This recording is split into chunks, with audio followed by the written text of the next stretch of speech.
লাউটা নেওয়া হয়েছিল আরও 2 থেকে 3 দিন আগে, তখন আর আমি রান্না করি নেই। যেভাবে নিয়ে আসছিল ঠিক ওভাবে ফ্রিজে রেখে দিয়েছিলাম, ভাবলাম আজকে রান্না করে নিই।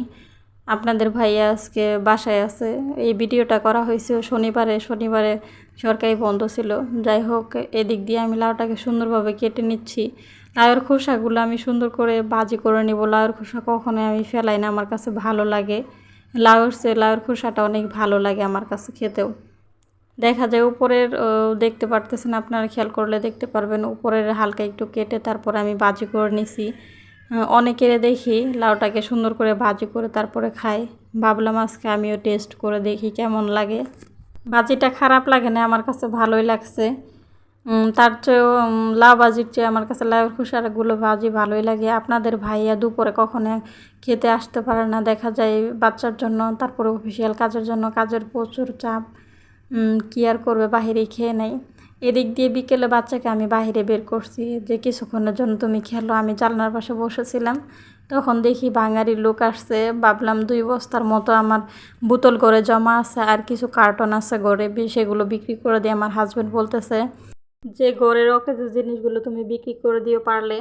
আপনাদের ভাইয়া বিকেলে বলতেছে চলো একটু বাইরে হাঁটাহাঁটি করে আসবা আর সাথে ফুচকা খাওয়াবো। তাকে বললাম না, এখন যাওয়া সম্ভব না বাচ্চাকে নিয়ে। আর যে পরিমাণ গরম, ঘরেই থাকা যাচ্ছে না, আর বাইরে গেলে তো আরও না। তাকে বলার সাথে সাথে সে বের হয়ে গেছে। আমাদের বাসার সামনেই 5 মিনিট হাঁটা লাগে। এই মেন রোডের এক মামা বসে বসে ফুচকা বিক্রি করে। ওখানে যখন আমি মাঝে মধ্যে বের হই তখন ফুচকা নিয়ে আসে পার্সেল করে, বাসায় এসে খাই। আমার কাছে ভালোই লাগে। আজকে নিয়ে আসছে ফুচকা, চটপটি।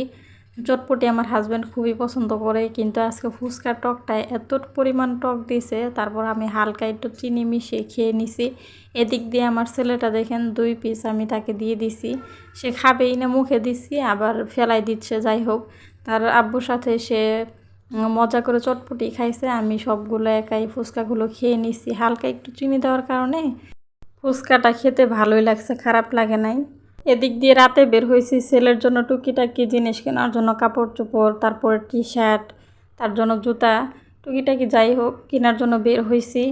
আমার একটা বদ অভ্যাস আছে, আমি বাহিরে বের হই ছেলের জন্য কাপড় চোপড় কেনার জন্য, কিন্তু কিছুক্ষণ ছেলের পোশাকগুলো দেখে তারপরে আমি মেয়েদের পোশাকগুলো ধরে তারপরে শুয়ে দেখি। আমার কাছে ভালোই লাগে, তাদের পোশাকগুলো অনেক ডিজাইন হয়, তারপরে অনেক কিউট লাগে আমার কাছে। আর ছেলেদের পোশাক বলতে টি শার্ট, গেঞ্জি, প্যান্ট এর মধ্যেই থাকে। আর মেয়েদের কত ডিজাইন ডিজাইন পোশাক, আমি যতবারই বের হই ততবারই দেখি মেয়েদের পোশাকগুলো আমার কাছে ভালোই লাগে।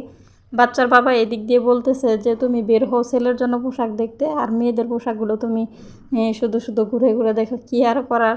আমার কাছে ভালোই লাগে। আমি দেখা যায় যখন টেলারে কাজ করি, ছোটো বাচ্চাদের পোশাক আশাক সেলাই করতে দেয়, তখন সেলাই করি। ছেলে আমার দেখলে যদি দেখে যে ছোটো বাচ্চাদের জামা জামা সেলাই হয়ে গেছে, সে দেখে সেও পরে, আমার ছেলেকে পরাই দিই। দেখা যায় কাস্টমারে অনেক আশা করে একটা কাপড় চোপড় সেলাই করতে দেয়, যদি একটু একটু নষ্ট হয়ে যায় কিংবা বাচ্চা, আমার তো ছোটো বাচ্চা, সে তো বোঝে না। কাস্টমার তো একটা আশা নিয়ে আমাকে সেলাই করতে দেয়, তারপরে কিছুক্ষণের জন্য ছেলেকে পরাই দিই। আমার কাছেও ভালোই লাগে, মাশাআল্লাহ তাকে ভালোই মানা। ছোটো বাবুদের ছেলে আর মেয়ে নাই, মেয়ের মতোই দেখা যায়। তারপর খুলে দিই যে আব্বু তুমি খুলে ফেলো, কিছুক্ষণ কান্না করে তারপর থেমে যায়। আবার দোকান থেকে বের হয়ে দেখি কুমিল্লা কান্দির পাড়ে একটা বড় মাহফিল হচ্ছে। এদিক দিয়ে শহরে দেখা যায় যে কোনো টাইমে মাহফিল হয়, কিন্তু আমাদের গ্রামে সব সময় হয় না, শীতের টাইমে মাহফিল হয়ে থাকে। অনেক দিন পর মাহফিলের মানুষগুলো দেখেও ভালো লাগলো, মাশাল্লাহ।